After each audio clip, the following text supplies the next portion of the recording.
Il était une fois dans un pays loin d'ici, un empereur qui était si coquet qu'il changeait d'habit à chaque instant.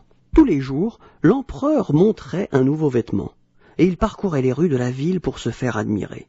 Pour lui plaire, les courtisans lui faisaient force compliments. « Oh, sire, quelle élégance! Ce velours sied si bien à votre majesté !»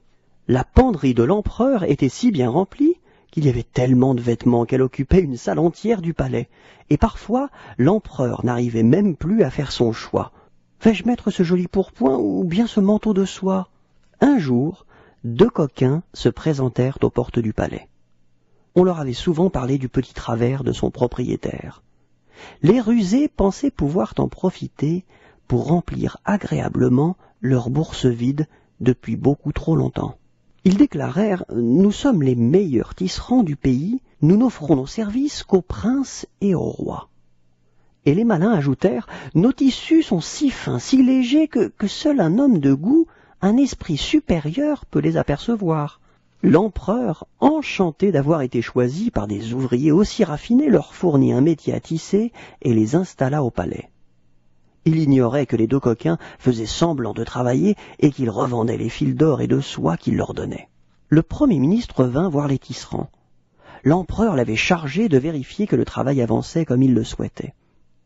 Les filous lui montrèrent fièrement rien du tout, en disant « Oh, voyez cette couleur unique, cette transparence magnifique !»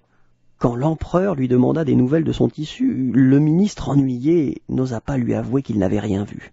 « Il va me prendre pour un idiot et me renvoyer aussitôt, se dit-il. » Alors il assura « Oh, une merveille, une finesse sans pareille !»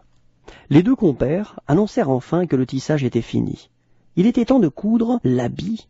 L'empereur arriva pour l'essayage. À son tour, il ne vit rien du tout, mais n'osa pas le dire aux filous. Alors ceux-ci ajoutèrent « Oh, sans souliers assortis, l'effet sera gâché !» L'empereur enfila le pourpoint imaginaire et mit à ses pieds d'invisibles souliers. Les deux coquins félicitèrent l'empereur. « Oh, votre majesté porte la toilette avec une élégance parfaite !» Et tout naturellement, ils demandèrent leur paiement. Le souverain voulait tant son habit qu'il crut le voir vraiment. Il organisa un défilé pour le montrer à tous ses fidèles sujets. Suivi par les coquins, portant la traîne invisible du vêtement, l'empereur marchait lentement dans la rue en petite tenue.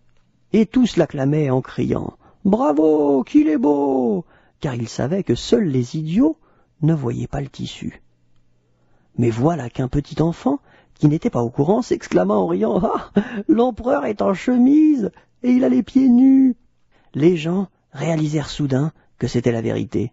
À leur tour, ils se mirent à crier « Regardez, l'empereur n'a pas d'habit !» L'empereur comprit enfin le tour qu'on lui avait joué, et jura qu'à l'avenir, il serait moins vaniteux et moins coquet.